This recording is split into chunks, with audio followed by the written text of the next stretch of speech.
Hello, അസ്സലാമു അലൈക്കും. നമ്മൾ കഴിഞ്ഞ ക്ലാസ്സിൽ ഇസ്ലാം കാര്യങ്ങളെക്കുറിച്ച് പഠിച്ചിരുന്നു. അതിൻ്റെ ബാക്കിയാണ് ഇന്ന് നമ്മൾ നോക്കാൻ പോകുന്നത്. കഴിഞ്ഞ ക്ലാസ്സിൽ ഇസ്ലാം കാര്യങ്ങൾ ഏതൊക്കെയാണെന്നും എത്രയാണെന്നും പഠിച്ചു. എല്ലാവരും പഠിച്ചിട്ടുണ്ടാവുമെന്ന് വിചാരിക്കുന്നു.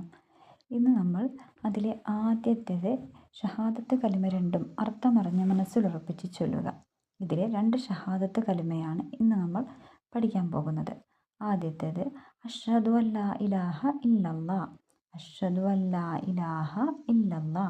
തീർച്ചയായും അല്ലാഹു അല്ലാതെ ഇബാദത്തിന് അർഹൻ മറ്റാരുമില്ലെന്ന് ഞാൻ മനസ്സിൽ ഉറപ്പിച്ചു വെളിവാക്കി പറയുന്നു.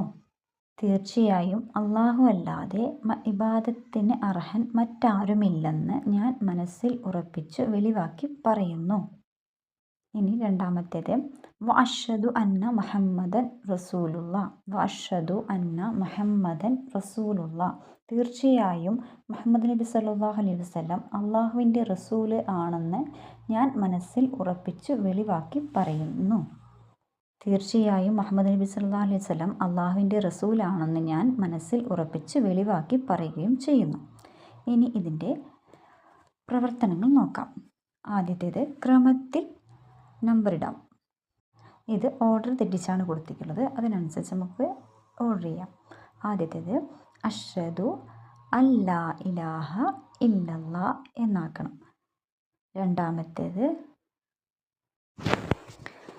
ഇസ്ലാം കാര്യങ്ങൾ 5 എണ്ണമാണല്ലോ, ആ 5 കാര്യങ്ങളാണ് മുകളിൽ കൊടുത്തിരിക്കുന്ന രണ്ടാമത്തെ ചിത്രം.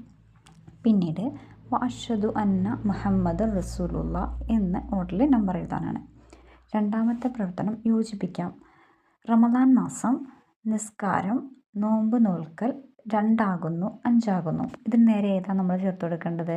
റമദാൻ മാസം നോമ്പ് നോക്കൽ. ഇസ്ലാം കാര്യങ്ങൾ ഏതെഴുതേണ്ടത്? 5 ആകുന്നു. പിന്നെ മൂന്നാമത്തത് 5 സമയം എന്താ ചെയ്യേണ്ടത് നമ്മൾ? നിസ്കാരം. ഇനി നാലാമത്തത് ഷഹാദത്ത് കലിമ 2 ആകുന്നു. ഇങ്ങനെ യോജിപ്പിച്ച് കൊടുക്കാം. ഇനി മൂന്നാമത്തെ പ്രവർത്തനത്തിലേക്ക് പോവാം.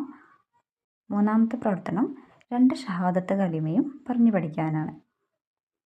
ഇവിടെ താഴെ നിറം കൊടുക്കാമെന്ന് പറഞ്ഞ് അവിടെ എഴുതിയിട്ടുണ്ട്. ആ 2 ഷഹാദത്ത് കലിമയും അതിൻ്റെ അർത്ഥവും പഠിക്കാം. എന്താ 2 ഷഹാദത്ത് കലിമ? അഷ്ഹദു അല്ലാ ഇലാഹ ഇല്ലല്ലാ വ അഷ്ഹദു അന്ന മുഹമ്മദ് റസൂലുള്ളാ. ഇത് എല്ലാവരും നന്നായി പഠിക്കുക.